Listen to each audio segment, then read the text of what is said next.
All right, Mr. Chris, we are live, man. You ready to do this? Awesome. Yeah, I am. Hey, let's run it.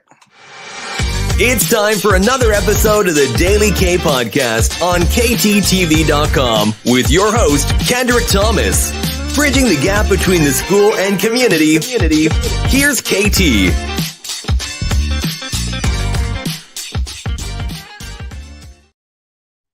What it do, KTTV? This is KT, and I'm coming at you live with another episode of the Daily K Podcast. And on today's episode, I have the founder and CEO of Align, Mr. Chris Gratigny. How you doing today, Mr. Chris? Hey, I'm doing really well. Look, man, look, hey, beautiful. I'm pretty sure it's a beautiful day in California, man. It's a beautiful day. We down here in Texas, and it's looking pretty good. I will take it. But you know, I know y'all, it never rained in California. I know you're in Northern California, but they say that about Southern California, man. Oh yeah. Look, so man, thank you for taking some time out. Looking forward to the conversation about the business tonight. And just being able to share the work that you do in education. The school year is ending, and so that means registration is coming. That means it's time to implement new systems, and that means that money is about to roll over. So I look forward to this and just talking about the services that you have for schools tonight, man. Yeah, absolutely. Thanks for having me. Now, before we jump into things, I always like to do a wellness check. We know it's been crazy out here. So how have you been doing during this pandemic and staying safe, brother? Yeah, it's been, so I'm in a small town. There's 90,000 people here. So I usually see the same 10 people every day. So it's been a completely different experience for us. And I tell you, the pandemic is actually, for us, it's benefited us business wise. Just be clear there, business wise, it's actually benefited us more than I would have expected, because it means we don't have to travel as much. So that's been a twist that's happened for us, because one of the things that we used to experience was we onboarded a school, we'd go there, we do some in-person training. Mm-hmm. But now the schools have really caught up to doing things online way more. So we do a Zoom. People love doing the Zoom. They feel safe. They're in their home, wherever they want to be. So it's actually helped us with onboarding schools. That was the most surprising thing, because the pandemic starts, I'm thinking, what's going to happen? I have no idea what's going to happen. What's going to happen with funding, the finances of our schools. So that was a pleasant surprise for us. Yeah, man, that was one of the things that I went through.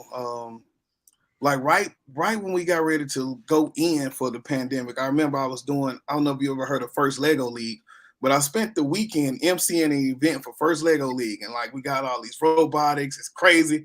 Next week we in the house, but I had recently written a book, and it was a guide to like healthy communities, and so now it was like almost normal that we went virtual. So I was able to not only do it here in Texas, but I was able to take it out to like Florida and take it out to Arizona. So I do agree. And the funny thing is, as I talk to entrepreneurs and business people, everyone feels that remorse and that sorrow of what we went through with simple loss. But on the other hand, everyone who had that time to just dig a little deeper into themselves came out better on the other side, Right. So that makes me just wonder, like, where would we be if we took that time intentionally for ourselves that we were forced to take during the pandemic? How much better would we be? Absolutely. I know it was family-wise, it was great when we have to spend time together. We went on more walks together. We spent more time together as a family. That's definitely some positives. I like to focus on the positives. Hey, there we go. So, man, now jumping into things. Before we even get into Align, give us a little bit of background on you and what led up to you starting a company like Align. Yeah. So what's interesting, I've been in school my entire life. So I'm 40 now. I started school. The school that I went to growing up, I literally walked to school. It was down the hill from my house. So spent my life in school, went through the first 12 grades. Did 4 years of college, went to another school after college here at a church out here. And then I started the software immediately after that, started working on that. So my whole life has been kind of centered around education and learning. There's a thing called strengths finders, and one of my strengths is learner. Mm, So okay. that's just always been an aspect of my life. Is I love, and I love learning, and I love when people can learn uninhibited. Hmm. So I know there's sometimes things that things that get in the way of learning, and that was actually the when I started this, it was when I went to the school.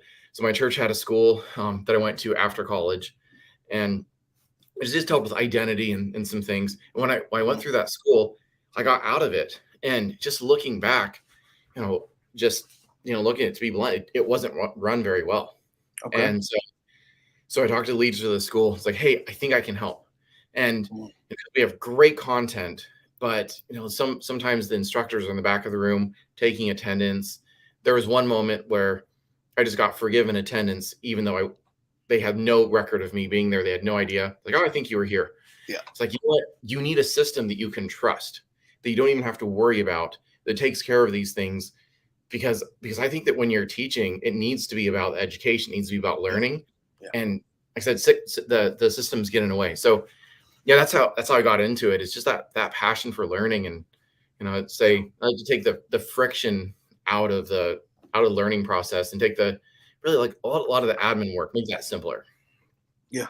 Yeah, man. It's so awesome that when people build a business, that it comes out of that place of necessity. So like when you talk about things like this, um, you saw it was a space, you feel that space, but it was something that was also personal to you, which drives that passion even further.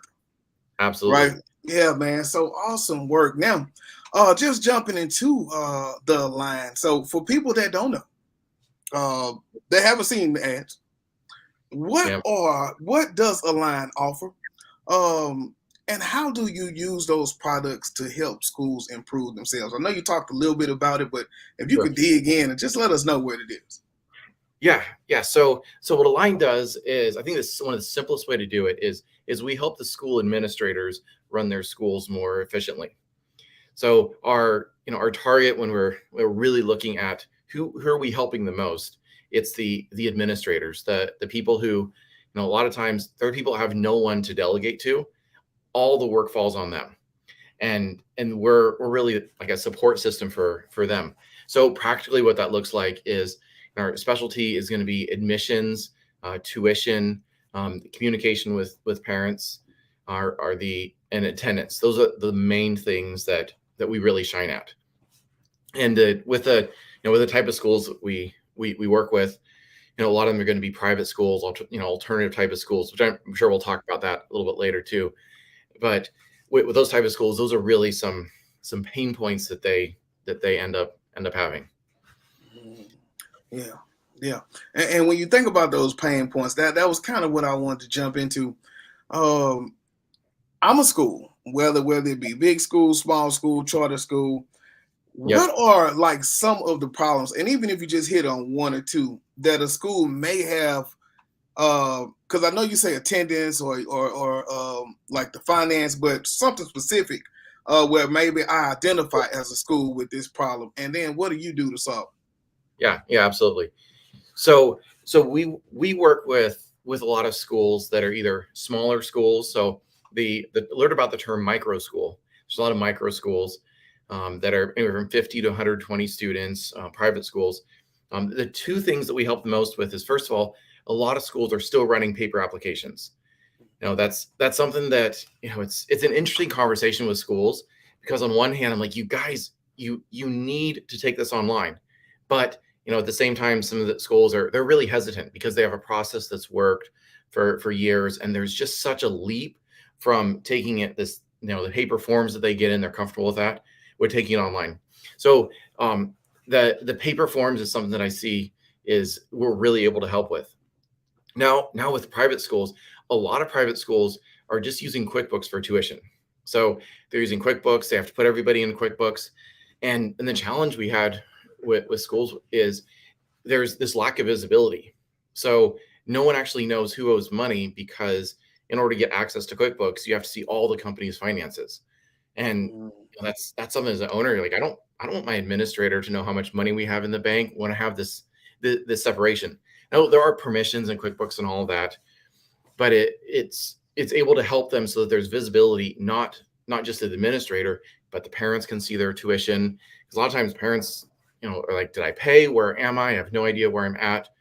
And actually parents get confused. It's like, I thought I just paid my bill. You're billing me again. And it is a new month. So those are the two things that we experience as pain points the most.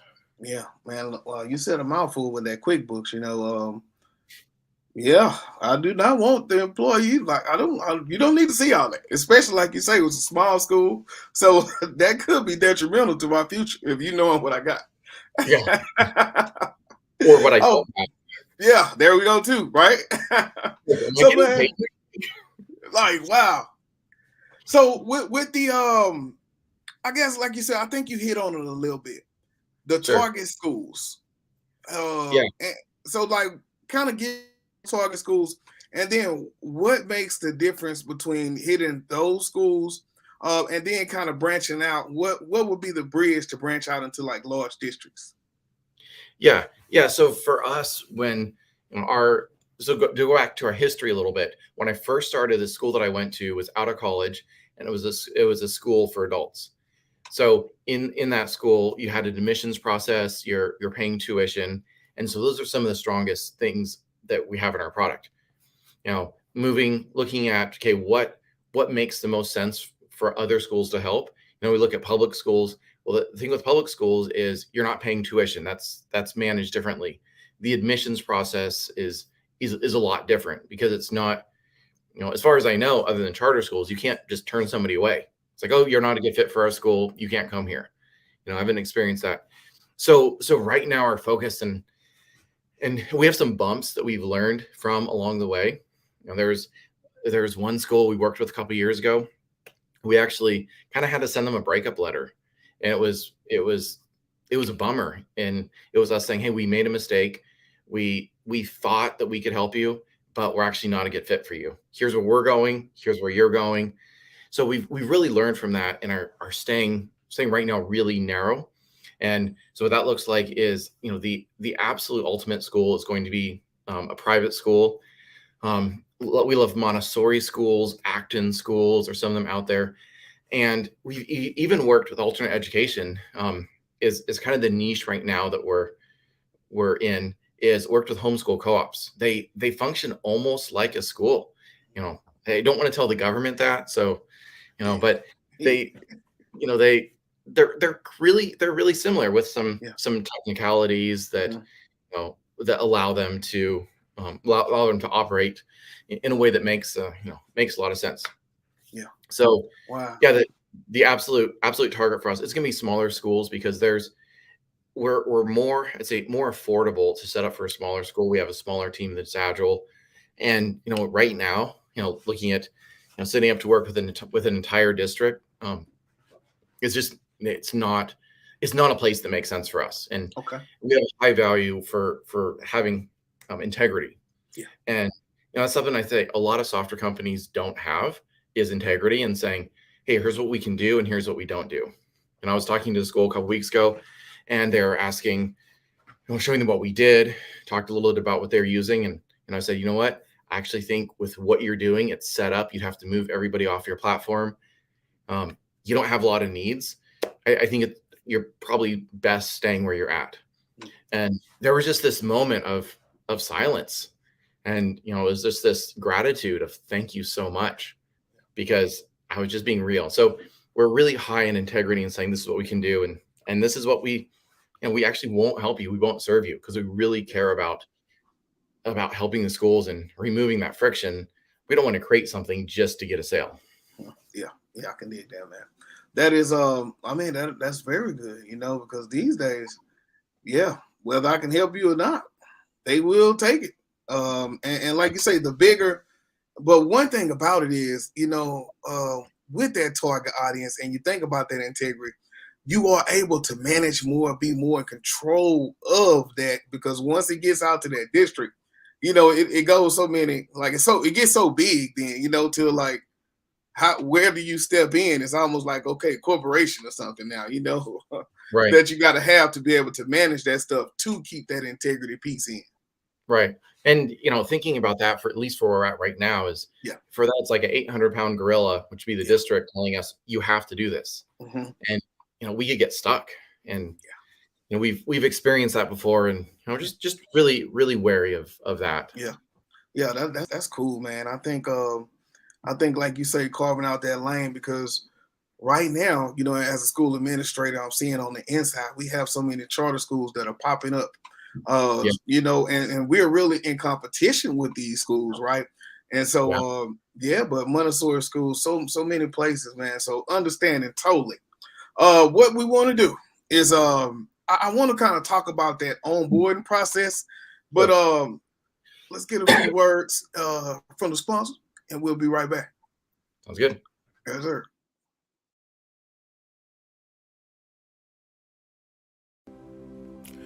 It shouldn't be hard for families to get the best education for their kids, nor should schools struggle to take care of their families. If a school uses the right systems, it can be easy to take care of families and keep your energy focused on your students. A school's relationship with the new family starts as soon as they apply. Why not give them your best from the very beginning? Align partners with schools to make sure that each family has the best experience applying, managing finances, and staying involved in their child's education. Align gives school administrators what they need to take care of their families, manage growth, communicate efficiently, and get paid on time. Learn more at alignmyschool.com.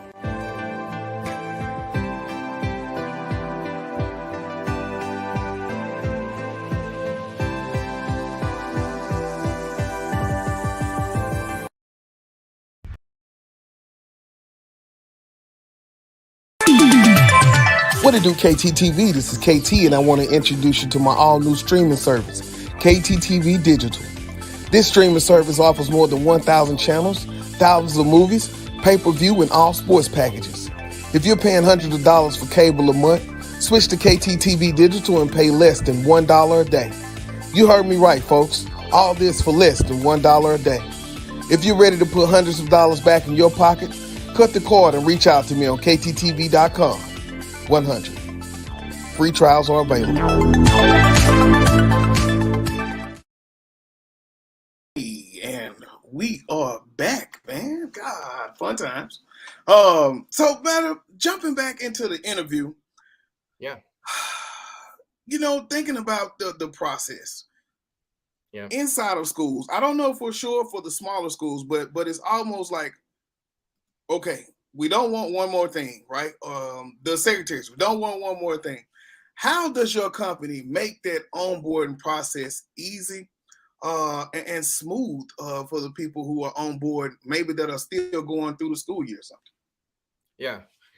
Well, the first thing to what you said right there is we've learned, don't start mid-year. Okay. That's one of the things we've tried before, and it doesn't actually offer that big of a benefit for a school. Even if you're using QuickBooks and it's you're having challenges with that, switching mid-year it's challenging, and it can be confusing for the parents. So there's a couple times where it makes sense to change. I'd say is one when the school year starts or when applications start. So if you're halfway through with applications, then we could maybe finish it out with us, but we're really careful with that, because there's so many things we've learned from, mistakes we've learned from, and that's one of them is, Donald Miller, he has a Business Made Simple, and he has this saying, you confuse, you lose. And I think of that sometimes if we try to be too aggressive in what we're doing with implementing, you can lose people in that confusion. Yeah. So, but sorry, I'll let you. No, that's good. I look, I was just identifying what you said. I agree. So implementation, it really depends on how prepared the school is. Yeah. I think, I hope this is bad, but I kind of think of implementation, it's almost like playing poker. So we know what we're able to do, and we also know with the schools how much time it usually takes to make decisions, put the information together. So we've been able to set up a school in as little as a week with getting admissions. And what we do is we do the heavy lifting. So the way I look at it is this is one time that the school's ever going to do this. So if you're going to import students this one time, you're going to get everything set up just this one time. You're not going to go back. We're experts at those things that happen once. So we'll get everything set up because we do that multiple times a year, multiple times a month. We're getting a new school onboarded. So make it as easy as possible for the school with our implementation. And then of course we're training the admins on how to do that. We have actually a course in our own system. We have a course that they're able to go through kind of as a student to get the instruction on how to use the different aspects of our system. Yeah. But yeah, I look at what are they going to do daily? So you have the high traffic areas, we need training for that. Things you do once a year. Hey, just let us know. Hey, you're doing this, because people, you're just going to forget, and that's completely okay. We're happy to help.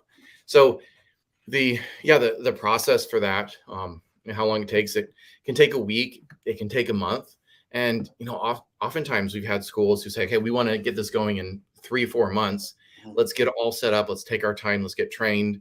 And that's the process I actually love the most, is there's no rush. You get to set it up, look it over, and then go live on a planned day.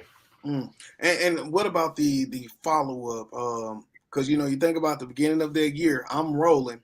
Are there check-ins embedded, or is it that when I got a problem, I'll reach out to you all? Yeah. So, there's, everything you ask, I think of lessons that we've learned. Yeah. Well, a few years back, we got a breakup call from a school, and they said, hey, we're making a change. And we realized this is completely our fault. And the reason it's our fault, it wasn't our product. It was, we had lost touch with communication with them. They had a complete leadership shift. Some consultants came in and said, hey, you should do something different. And we lost touch. And so we really looked at this and we asked the question of, when did we last communicate with them? When was our last touch point? So for us now, really, if our last touch point from a school is more than a month, then that's a red flag. So we're actually checking in. We'll offer insights to the schools, communicate with them, because we want the schools administrators. Like I said, a lot of times administrators, they don't get help from anybody. It's like all the organization kind of filters down to them.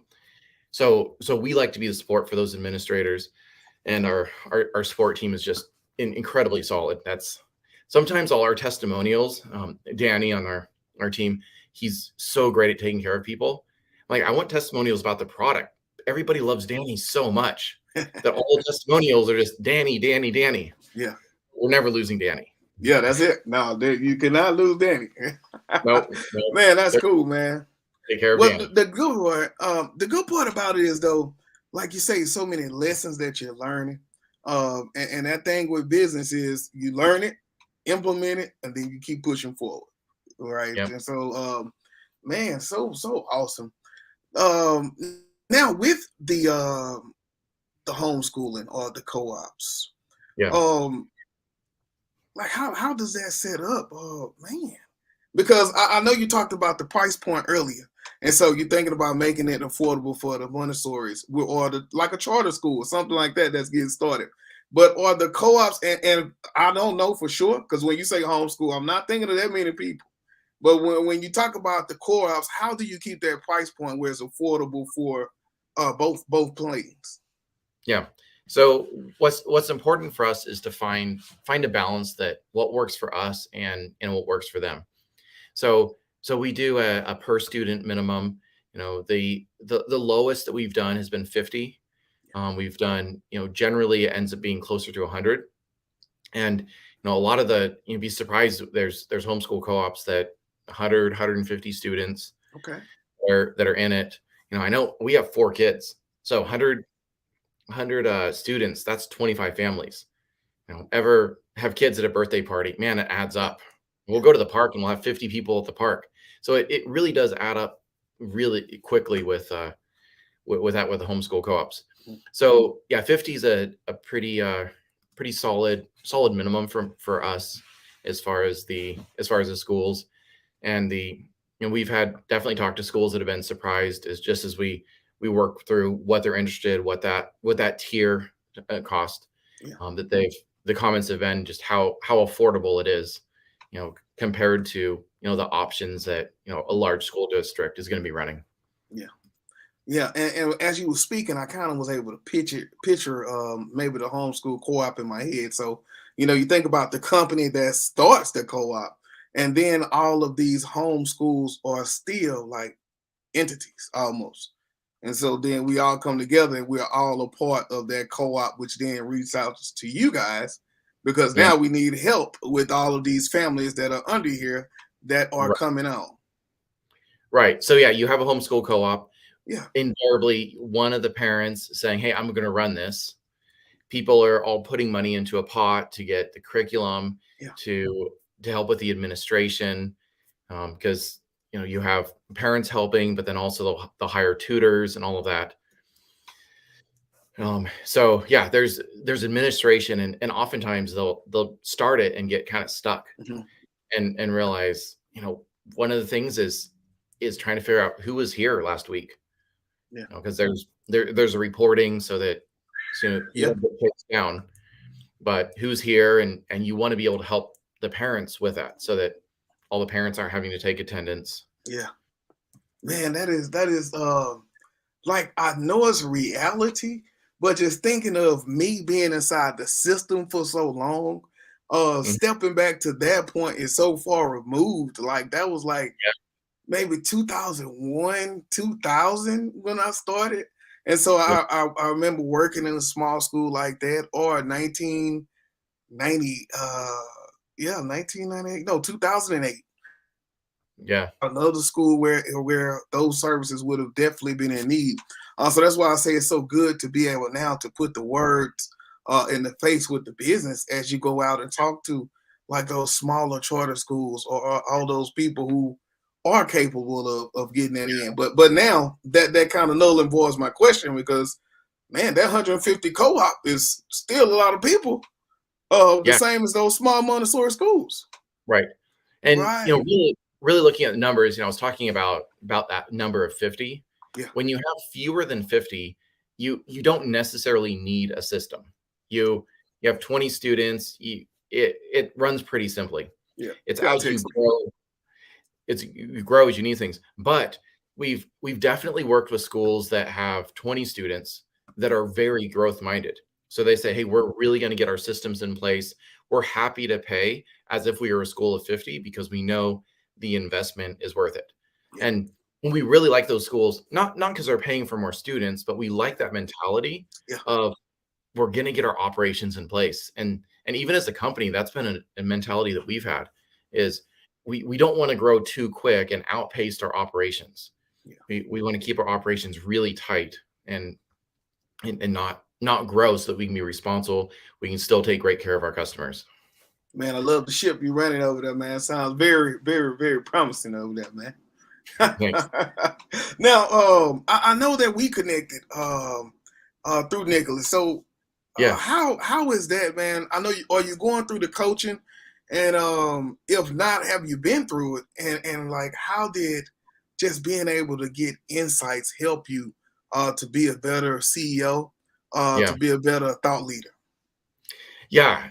So learned a lot from him at the beginning. There's some things I've still been unpacking as we go. And one of the biggest things just about running a business and growing it is the importance of not focusing too much on the product. So sometimes we think, oh, we get this bell and whistle and this really specific thing. If we just get this and if we just get this, then we can help all these people. But actually connecting with people and asking people, hey, what's more valuable to you? That's been something that's been huge in it, because he made some comments about that. Other things, connections. He's connecting me with some people. One of the calls that I had was just how to ask for referrals. That was incredibly valuable to me to know, okay, how to ask for referrals, how to make that easy. Yeah. And the pipeline, how we're doing demos, guidance on demos. It was just really taking everything we're doing for sales and connecting with schools and and also debunking some of the perspectives I had on sales, because I really, when I think of sales, I think of the people who are coming to our house. They're trying to sell me stuff. My parents got a Kirby vacuum, a Rainbow vacuum. Those are really good salespeople. Yeah. And we like one vacuum for upstairs. You have 2 floors. You need a vacuum for downstairs, vacuum for upstairs. You don't want to have to take it up and down the steps. So experienced a lot of that, but he's really, just talk about how we're really helping people. And that's been a mindset shift for me. That's, I'll keep for forever. Yeah, that's the thing about it, man.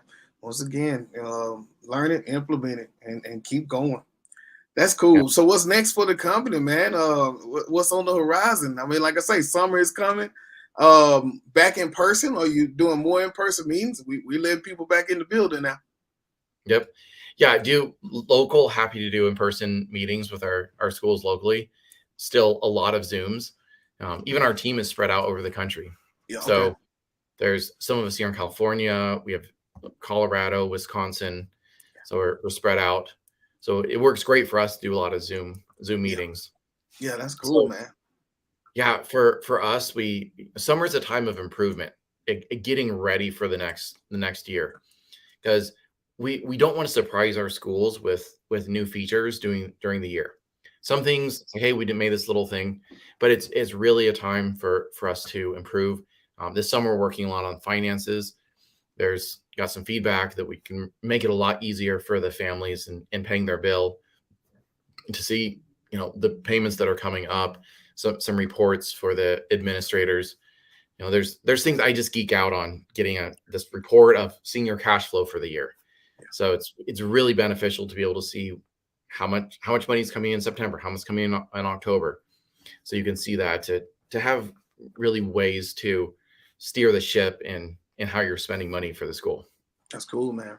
So for someone struggling, and they say, man, that service sounds good, but I don't think that I can afford it. Or they saying, yeah, that's cool, but my QuickBooks is working, so it's not worth the money.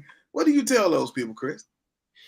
Yeah, so there's some calculations that we can do. We have a way when we look at tasks. What we're evaluating for every task that we're doing is we're evaluating how much time does this save a school administrator, and how much time is it going to take us.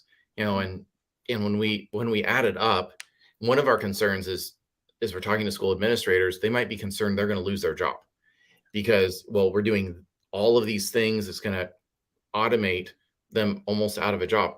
So when someone's struggling, they don't feel like they can afford it. What I would do is I like to look at how much does somebody get paid an hour, and then how much time will this potentially save.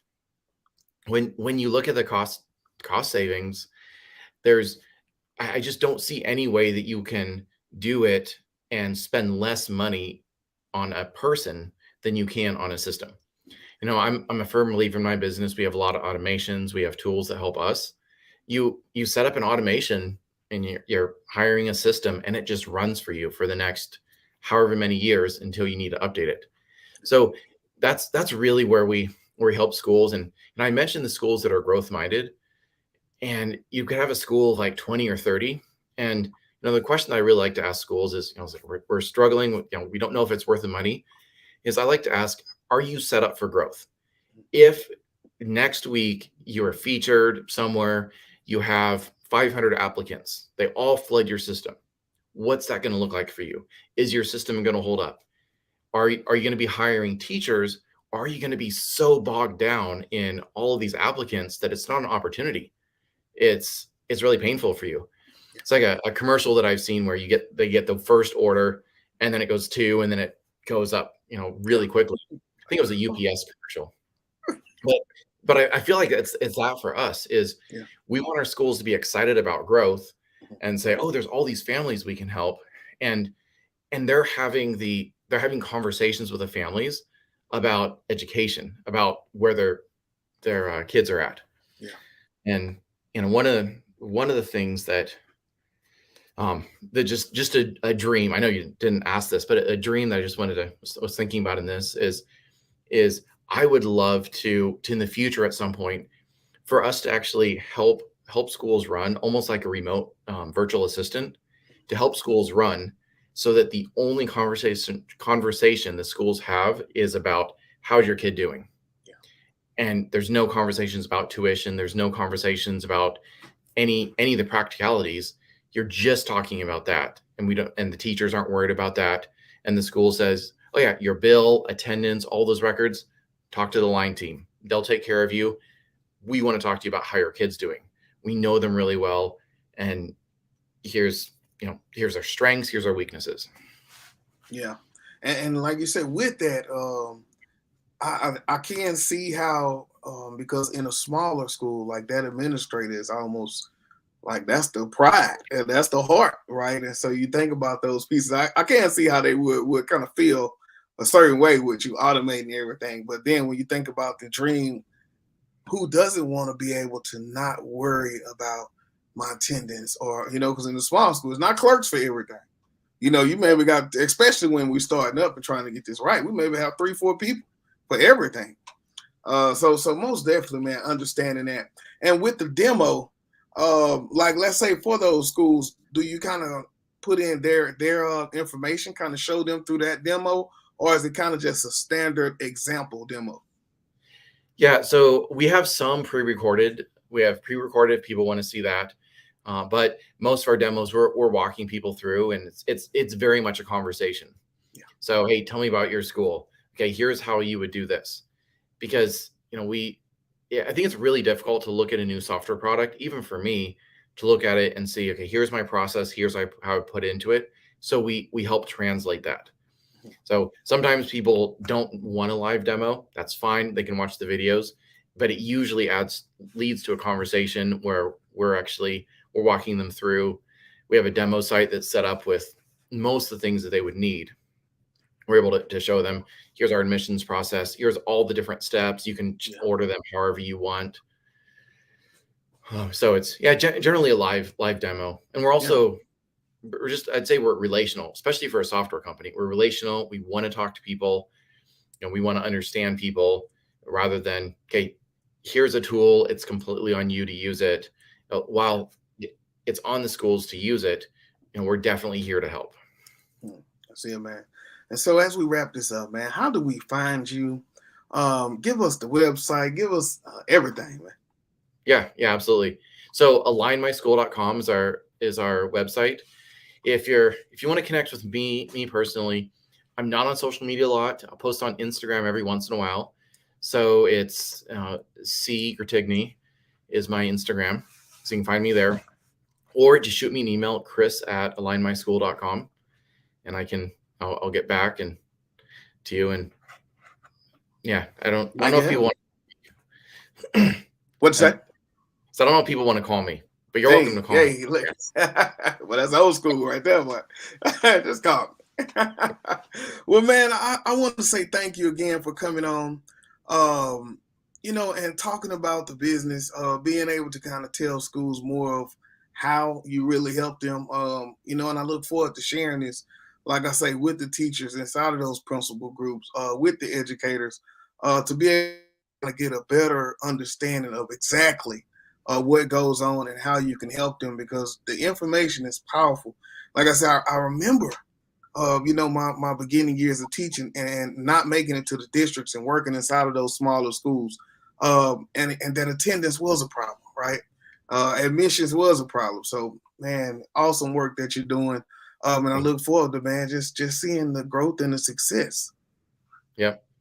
Yeah. And also for, I talked about Danny earlier. If you go to our website, contact us, then, you'll get to hear from Danny as well. Hey. He's great. You might want to talk to him more than me. I don't know. That's cool, man. All right, y'all. Well, that will do it. This is KTT. Hey, we'll see y'all. Got me thrown off, man. Talking about Danny, man. Yeah. This is KT for KTTV signing out. 100. This is Darnell with Broadcast Houston. This is Dr. Tamara Beckford. Hey, this is Candace. This is London Underwood. This is Kirsten Bass with Inner City Greens, and you're watching. Y'all are now tuned in to KTTV. KTTV. KTTV.